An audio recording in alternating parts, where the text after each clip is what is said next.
గుండె జబ్బులు అనేవి మన భారతదేశంలో గణనీయంగా పెరుగుతున్నాయి. అంటే ఇక్కడ ఏంటంటే మన భారతీయులకి గుండె జబ్బులు రావడానికి ముఖ్యంగా 2 ప్రధాన కారణాలు మనం గమనించాలి. ఒకటేంటంటే జన్యుపరమైన కారణాలు. అంటే మన భారతీయులు ఎక్కడున్నా కానీ, వాళ్ళు సింగపూర్లో ఉన్నా, యూరోప్లో ఉన్నా, అమెరికాలో ఉన్నా కానీ, ఈ జీన్స్ వలన మనకి గుండె జబ్బులు వచ్చే రిస్క్ అనేది చాలా ఎక్కువగా ఉంటుంది. అదేవిధంగా జీవనశైలికి సంబంధించిన కారణాలు. కొన్నిసార్లు కొంతమంది పేషెంట్స్కి ఏంటంటే జన్యుపరమైన కారణాలు, అంటే వాళ్ళ ఫాదర్ అండ్ మదర్కి హార్ట్ అటాక్స్ ఉంటాయి. అదేవిధంగా జీవనశైలికి సంబంధించిన కారణాలు 2 కనుక యాడ్ అయితే ఇంకా మనకి గుండె జబ్బులు అనేవి 40 ఇయర్స్కో 50 ఇయర్స్కో రావడం అనేది మేము ప్రాక్టీస్లో రొటీన్గా చూస్తూ ఉంటాము. ఇక్కడ ముఖ్యంగా మనం గమనించుకోవాల్సింది ఏంటంటే, ఎస్పెషల్లీ మన భారతదేశంలో 25% ఆఫ్ ది హార్ట్ అటాక్స్ అనేవి 40 ఇయర్స్ లోపల వస్తున్నాయి. అంటే ఏంటంటే ఈ చిన్న వయసులో ఈ హార్ట్ అటాక్లు అనేది రావటం వల్ల మనకి ఆ ఒక్క ఫ్యామిలీకే కాకుండా సమాజానికి, భారతదేశానికి కూడా చాలా, ఎందుకంటే ఈ యువత అనేవాళ్ళు భారతదేశానికి వెన్నెముక లాంటి వాళ్ళు. ఈ యువత హార్ట్ అటాక్ బారిన పడితే మనకి సమాజానికి, దేశానికి తీవ్రమైన నష్టం అనేది జరుగుతుంది. కాబట్టి ఈ జన్యుపరమైన కారణం ఉన్నవాళ్ళు జీవనశైలిలో మార్పులు ఇంకా ఎక్కువగా తీసుకోవటం వల్ల మనం ఈ హార్ట్ అటాక్స్ అనేది రాకుండా మనం కాపాడుకోవచ్చు. గుండెకి బైపాస్ సర్జరీ అనేది యూజువల్గా మనకి గుండెకి వెళ్ళే రక్తనాళాలు 3 ఉంటాయి. ఒకటి ఏంటంటే రైట్ కరోనరీ ఆర్టరీ అంటాము, లెఫ్ట్ మెయిన్ కరోనరీ ఆర్టరీ, అది 2గా కానీ కొన్ని సందర్భాల్లో 3గా కానీ డివైడ్ అవుతుంది. అంటే left anterior descending artery, left circumflex artery అంటాం. బైపాస్ సర్జరీ అనేది మనకి 3 రక్తనాళాలలో మల్టిపుల్ బ్లాక్స్ ఉన్నా కానీ, అదేవిధంగా లేదా డిఫ్యూజ్ బ్లాకేజెస్ ఉన్నా కానీ 3 రక్తనాళాలలో మనం బైపాస్ సర్జరీ అనేది మనం ప్రధానంగా పేషెంట్స్ని మనం పంపించడం అనేది జరుగుతుంది. ఈ left main coronary artery disease కనుక బైఫర్కేషన్లో బ్లాక్స్ ఉన్నా కానీ మనం బైపాస్ సర్జరీ అనేది జరుగుతుంది. ఏ పేషెంట్కి అయినా సరే, ఫస్ట్ ఆఫ్ ఆల్ స్టెంట్ అయినా సరే, సర్జరీ అయినా సరే, పేషెంట్స్కి సిమ్టమ్స్ ఉండాలి. అంటే పేషెంట్కి హార్ట్ అటాక్ అన్న వచ్చి ఉండాలి, లేదా ఆ బ్లాక్స్ వల్ల పేషెంట్కి సిమ్టమ్స్ అనేవి ఉండాలి. ఆ సిమ్టమ్స్ ఉన్నప్పుడే మనం పేషెంట్కి సర్జరీ అనేది పంపించడం జరుగుతుంది. ఓన్లీ బ్లాక్స్ ఉండి సిమ్టమ్స్ కనుక లేకపోతే మనం కొంతకాలం పేషెంట్స్ని మనం మెడికల్ మేనేజ్మెంట్ ద్వారా కూడా మనం బైపాస్ సర్జరీ లేకుండా కూడా మనం మేనేజ్ చేయొచ్చు. ఎందుకంటే మాకు రీసెంట్గా ఇష్కీమియా ట్రైల్ అని పబ్లిష్ అయింది. దాంట్లో ఏంటంటే పేషెంట్స్కి సిమ్టమ్స్ ఉన్నవారికే ఈ స్టెంట్ కానీ బైపాస్ సర్జరీ కానీ చేయటం వల్ల మనకి ఎక్కువగా వాళ్ళ యొక్క మార్టాలిటీ కానీ మార్బిడిటీ కానీ తగ్గించడం జరుగుతుంది. కాబట్టి especially left main coronary artery disease block, అదేవిధంగా 3 రక్తనాళాల్లో బ్లాక్ ఉన్న వారికి, కానీ కొన్ని సందర్భాలలో ఒక్క వారంలో బ్లాక్ ఉన్నా కానీ మనం బైపాస్ సర్జరీ చేస్తాం. ఎట్లా అంటే అది ఒక్క వారంలో బ్లాక్ ఉన్నప్పుడు వాళ్ళకి కొన్నిసార్లు ఈ మైట్రల్ వాల్వ్ రీప్లేస్మెంట్ కానీ, ఐఆర్టీ వాల్వ్ రీప్లేస్మెంట్ కానీ అవసరమైతే ఆ సందర్భంలో కూడా మనం ఈ మైట్రల్ వాల్వ్ రీప్లేస్మెంట్తో పాటు ఆ ఒక్క రక్తనాళాన్ని కూడా బైపాస్ గ్రాఫ్ట్ అనేది ఇవ్వడం జరుగుతుంది. బైపాస్ వరకు వెళ్లకుండా మనం గుండెని కాపాడుకోవచ్చు.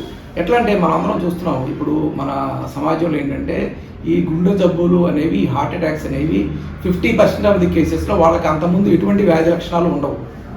ఎటువంటి వ్యాధి లక్షణాలు లేకుండానే వాళ్ళకి ఈ హార్ట్ అటాక్స్ అనేవి సడన్గా రావడం అనేది మనం చూస్తూ ఉన్నాము.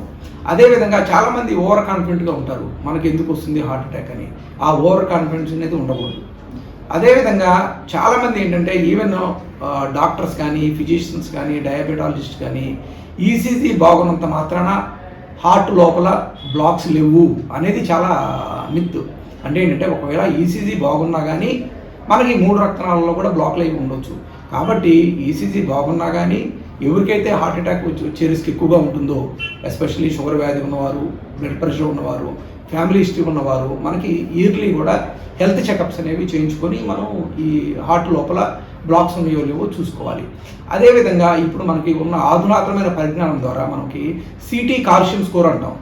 ఈ సిటీ కాల్షియం స్కోర్ అనేది గుండె జబ్బులు వచ్చే రిస్క్ ఎక్కువ ఉన్నవారికి కానీ, ఫ్యామిలీ హిస్టరీ యొక్క గుండె జబ్బులు ఉన్నవారు కానీ ఈ సిటీ కాల్షియం స్కోర్ కనుక మనం చేయించుకుంటే మనం ప్రాథమిక దశలోనే ఈ బ్లాకులను మనం నిర్ధారించి తద్వారా మనం మెడికల్ మేనేజ్మెంట్ ద్వారా కానీ, అదేవిధంగా జీవనశైలిలో మార్పుల ద్వారా కానీ మనం కనుక పాటిస్తే ఈ వీలైనంత వరకు మనం బైపాస్ వరకు వెళ్లకుండా కాపాడుకోవచ్చు. ఈ కొలెస్ట్రాల్ అనేది ఎస్పెషల్లీ ఎల్డిఎల్ కొలెస్ట్రాల్ అనేది మనకి ఈ గుండె జబ్బులు రావడానికి ప్రధాన కారణం. ఈ ఎల్డిఎల్ కొలెస్ట్రాల్ అనేది మనకి పెరగడానికి గల కారణాలు ఏంటంటే ఎస్పెషల్లీ షుగర్ వ్యాధి నియంత్రణలో లేకపోవటం. షుగర్ వ్యాధి ఉన్న వాళ్ళకి ఎల్డిఎల్ కొలెస్ట్రాల్ ట్రైగ్లిజరైడ్స్ చాలా ఎక్కువగా ఉంటాయి. అదేవిధంగా బ్లడ్ ప్రెషర్ ఉన్న వారికి ఎల్డిఎల్ కొలెస్ట్రాల్ ఎక్కువగా ఉంటుంది.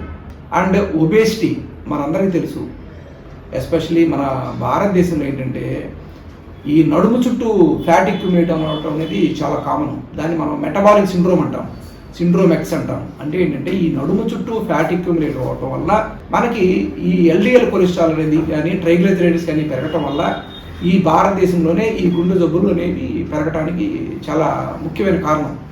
వీటేంటంటే రిస్క్ ఫ్యాక్టర్ క్లస్టరింగ్ అంటాం. అంటే ఏంటంటే షుగర్ ఉన్న వారికి బీపీ ఉంటుంది, బీపీ ఉన్న వాళ్ళకి కొలెస్ట్రాల్ ఉంటుంది. అంటే ఈ మూడు కూడా ఒక బ్యాడ్ ఫ్రెండ్స్ లాంటివి అనమాట. ఈ ట్రైగ్లిజరైడ్స్ ఎక్కువగా ఉంటాం. ఇవన్నీ ఏంటంటే మనకి ఈ గుండె జబ్బులు రావడానికి, అదేవిధంగా కొలెస్ట్రాల్ లెవెల్స్ పెరగడానికి ముఖ్యంగా ప్రధాన కారణం. ఇంకొక ముఖ్య కారణం ఏంటంటే స్మోకింగ్ వల్ల కూడా మనకి ఎల్డిఎల్ కొలెస్ట్రాల్ అనేది పెరుగుతుంది. అదేవిధంగా ఆల్కహాల్ తీసుకోవటం వల్ల మనకి ట్రైగ్లిజరైడ్స్ అనేవి పెరుగుతాయి. మనం అనుకుంటాం ఆల్కహాల్ గుండెకి మంచిదని, కానీ ఆల్కహాల్ తీసుకోవటం వల్ల ట్రైగ్లిజరైడ్స్ పెరుగుతాయి. అదేవిధంగా క్రమబద్ధమైన వ్యాయామం చేయకపోవడం, అదేవిధంగా ఫ్రూట్స్ వెజిటబుల్స్ తక్కువ మోతాదులో తీసుకోకపోవడం వల్ల కూడా ఈ కొలెస్ట్రాల్ లెవెల్స్ అనేవి పెరగడానికి మనకి ముఖ్య కారణం. యాస్పిరిన్ అనే టాబ్లెట్ మనకి ఈ ప్లేట్లెట్స్ యొక్క అగ్రిగేషన్ జరగకుండా మనకి కాపాడి మనకి రక్తనాళాల లోపల బ్లడ్ క్లాట్ అవ్వకుండా మనకి కాపాడుతుంది. ఈ యాస్పిరిన్ అనే టాబ్లెట్ మనం ఈ secondary prevention of the cardiovascular disease కానీ సెరిబ్రోవాస్కులర్ డిసీజ్లో కానీ కంపల్సరీ 100% వాడాలి. అంటే ఏంటంటే ఇక్కడ సెకండరీ ప్రివెన్షన్ అంటే ఏంటి? ఒక పేషెంట్కి ఆల్రెడీ హార్ట్ అటాక్ వచ్చిన తర్వాత, ఒక పేషెంట్కి ఆల్రెడీ కాళ్ళ రక్తనాళాల్లో బ్లాక్లు ఉన్నా కానీ, బ్రెయిన్కి వెళ్ళే రక్తనాళాల్లో బ్లాక్లు ఉన్నా కానీ మనం యాస్పిరిన్ టాబ్లెట్ అనేది ఆపకుండా మనం కంటిన్యూ చేయాలి. దీంట్లో ఎటువంటి కన్ఫ్యూజన్ లేదు. కానీ ఏ జబ్బు లేకుండా మనం యాస్పిరిన్ వాడటం సమంజసమా అనేది ఇక్కడ ఏంటంటే ఒక పెద్ద $1 మిలియన్ క్వశ్చన్ ఇది. ఇక్కడ ఏంటంటే యాస్పిరిన్ వాడటం వల్ల మనం సైడ్ ఎఫెక్ట్స్ కనుక గమనిస్తే, యాస్పిరిన్ వాడటం వల్ల మనకి గ్యాస్ట్రైటిస్ రావచ్చు, గ్యాస్ట్రిక్ అల్సర్స్ రావటం వల్ల మనకి మోషన్లో బ్లడ్ పోవచ్చు. అదేవిధంగా కొన్ని అరుదైన సందర్భాల్లో ఈవెన్ బ్రెయిన్లో కూడా బ్లీడింగ్ రావచ్చు. కాబట్టి ఏ జబ్బు ఉన్నవాళ్ళు యాస్పిరిన్ వాడటం అనేది అంత సమంజసం కాదు. కానీ కొన్ని ప్రత్యేక సందర్భాల్లో ఈ ప్రైమరీ ప్రివెన్షన్లో కూడా యాస్పిరిన్ అనేది మనం ప్రిస్క్రిప్షన్ అనేది ఇవ్వడం జరుగుతుంది. ఇటువంటి సందర్భాలు మనకి మల్టిపుల్ రిస్క్ ఫ్యాక్టర్స్ ఉన్నా కానీ, పేషెంట్కి షుగర్ ఎక్కువగా ఉంటాం, uncontrolled diabetes for more than 10 years, blood pressure ఎక్కువగా ఉంటాము, అదేవిధంగా ఈ పేషెంట్కి కెరోటిడ్ ఇంటిమల్ థిక్నెస్ ఎక్కువగా ఉంటాము, పెరిఫెరల్ ఆర్టరీస్లో బ్లాక్స్ ఉంటాము. అదేవిధంగా ఇప్పుడు మనం చూస్తూ ఉన్నాము రొటీన్గా సిటీ యాంజియోగ్రామ్లో కాల్షియం స్కోర్ కనుక మోర్ దెన్ 100 ఉంటే మనం యాస్పిరిన్ వాడాలి. అదే కనుక 100 కన్నా తక్కువ ఉంటే మనకి స్టాటిన్స్ అనే ట్రీట్మెంట్ సరిపోతుంది. కానీ సిటీ కాల్షియం స్కోర్లో కనుక మోర్ దెన్ 100 ఉంటే ఈవెన్ మనకి హార్ట్ అటాక్ ప్రాబ్లం లేకపోయినా కానీ ప్రైమరీ ప్రివెన్షన్లో అంటే ముందు జాగ్రత్తగా మనం బ్లాక్స్లో ఏర్పడకుండా కానీ, బ్లాక్స్ పెరగకుండా కానీ, బ్లాక్స్ మీద థ్రాంబస్ ఫామ్ అవ్వకుండా కానీ యాస్పిరిన్ వాడటం చాలా మంచిది. గుండెను భద్రంగా ఉంచుకునేందుకు ఎలాంటి ఆహార నియమాలు పాటించాలి?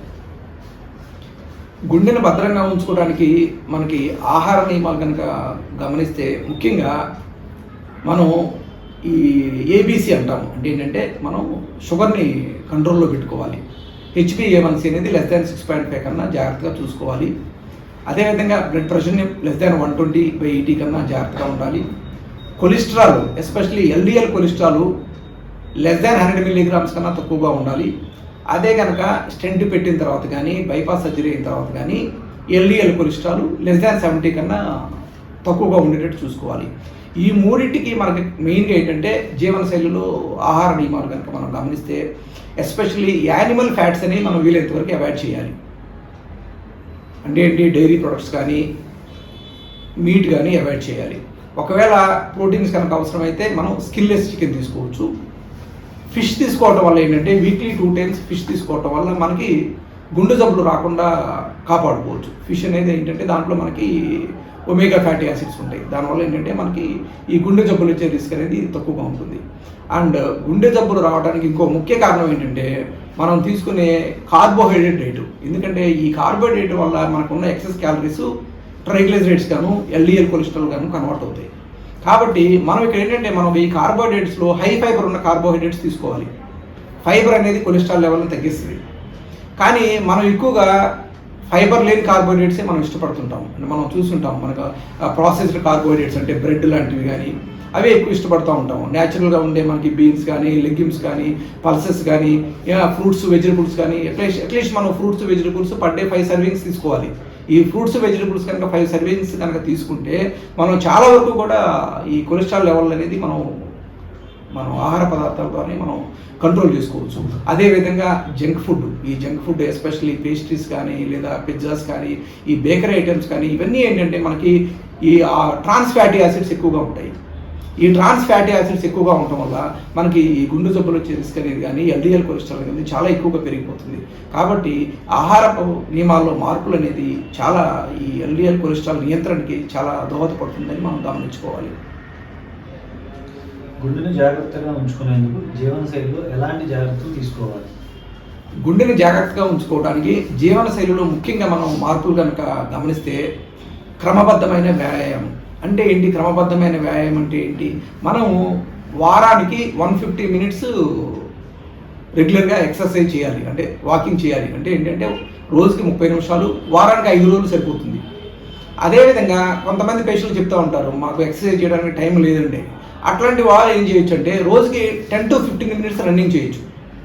ఏవైనా రోజుకి 10 to 15 మినిట్స్ మనం మన ఆరోగ్యానికి మనం కేటాయించుకోవాలి. కొన్నిసార్లు వారానికి 2 సార్లు మనం మజిల్ స్ట్రెంథనింగ్ ఎక్సర్సైజెస్ చేయాలి. అంటే ఏంటంటే మనకి ఆల్మోస్ట్ వారానికి ఒక 1 అవర్ 1.5 అవర్ మనం కేటాయించుకున్నా కానీ ఈ క్రమబద్ధమైన వ్యాయామం ద్వారా మనం ఈ గుండె జబ్బులు అనేది రాకుండా కాపాడుకోవచ్చు. అదేవిధంగా స్మోకింగ్ మనం చూస్తూ ఉంటాం. చాలామంది పేషెంట్స్ కూడా ఈ స్మోకింగ్ గుట్కాల ద్వారా వారు చిన్న వయసులోనే మనకి హార్ట్ అటాక్స్ బారిన పడుతున్నారు. మీరు ఇక్కడ గమనించుకోవాల్సింది ఏంటంటే ఇవాళ మనం స్మోకింగ్ ఆపేసినా కానీ ఆ స్మోకింగ్ లేని వారితో 7 to 10 ఇయర్స్ పోతే కానీ వాళ్ళతో మన రిస్క్ సమానంగా ఉండదు. అంటే ఏంటండి, స్మోకింగ్ చేయని వారికి స్మోకింగ్ చేసిన వారికి 7 ఇయర్స్ తర్వాత కానీ వాళ్ళకి రిస్క్ ఫ్యాక్టర్ హార్ట్ అటాక్ వచ్చే రిస్క్ తగ్గదు. అదేవిధంగా ఇవాళ కనుక మనం స్మోకింగ్ ఆపేస్తే 1 ఇయర్లో మనకి 50% రిస్క్ తగ్గిపోతుంది. కాబట్టి స్మోకింగ్ అనేది ఏ రూపంలోనైనా సరే, యాక్టివ్ స్మోకింగ్ కానీ ప్యాసివ్ స్మోకింగ్ కానీ గుట్కాలు కానీ ఏది కూడా మనం వీలైనంతవరకు అవాయిడ్ చేయాలి. అన్నిటికన్నా ముఖ్యమైనది వెయిట్. ఇక్కడ మనం చూస్తూ ఉంటాం చాలామందికి కూడా ఈ క్యాలరీ కాన్షియస్నెస్ కానీ మైండ్ఫుల్ ఈటింగ్ కానీ వీటి మీద కాన్సెప్ట్స్ అనేవి మనకి చిన్నప్పటి నుంచే వీటి మీద మనం పిల్లలకు కూడా అలవాటు చేయాలి. ఈవెన్ ఈ ఊబకాయం అనేది చిన్న పిల్లల్లో కూడా చాలా విపరీతంగా ఇప్పుడు ఆల్మోస్ట్ ఆల్ స్కూల్ పిల్లలు కూడా ఓవర్ వెయిటే ఉంటున్నారు. ఎందుకు అంటే ఈవెన్ ప్రతి ఇంట్లో కూడా మనం చూడండి ప్రతి పిల్లోడు కూడా ఓవర్ వెయిటే ఉంటున్నాడు. ఎందుకని ఇక్కడ ఏంటంటే వాళ్ళకి ఆ క్యాలరీ కాన్షియస్నెస్ కానీ ఆ మైండ్ఫుల్ ఈటింగ్ కానీ తెలియదు. ఇక్కడ ఏంటంటే మనం గమనించుకోవాల్సింది మనం ఎంత హైట్ ఉన్నాము, మనం ఎంత వెయిట్ ఉండాలి. ఫర్ ఎగ్జాంపుల్ మనం 150 సెంటీమీటర్స్ కనుక హైట్ ఉన్నట్టయితే మనం 50 kgs వెయిట్ ఉండాలి, అంటే -100. అదే కనుక 160 సెంటీమీటర్స్ ఉంటే మనం 60 kgs వెయిట్ ఉండాలి. సరే మనం వెయిట్ 20 kgs ఎక్కువ ఉన్నాము. అది ఏ విధంగా వెయిట్ తగ్గాలి అంటే మనం రోజుకి మనం మన ఆహార పదార్థాల్లో 500 క్యాలరీస్ కనుక తగ్గిస్తే కనుక మనం వీక్లీ 1 kg వెయిట్ అనేది మనం తగ్గుతాం. కాబట్టి ఇక్కడ ఏంటంటే మనకి ఈ క్యాలరీ కాన్షియస్నెస్ కానీ మనం తీసుకునే ఆహార పదార్థాల్లో ఎన్ని క్యాలరీస్ ఉంటాయి, అదేవిధంగా మనం జంక్ ఫుడ్ అవాయిడ్ చేయటము, ఎక్కువగా 5 సర్వింగ్స్ ఫ్రూట్స్ వెజిటబుల్స్ తీసుకోవటము, హై ఫైబర్ డైట్ తీసుకోవటము, డైరీ ప్రొడక్ట్స్ ఇవన్నీ అవాయిడ్ చేయటం వల్ల మనం ఈ గుండె జబ్బులు అనేది దూరంగా పెట్టవచ్చు.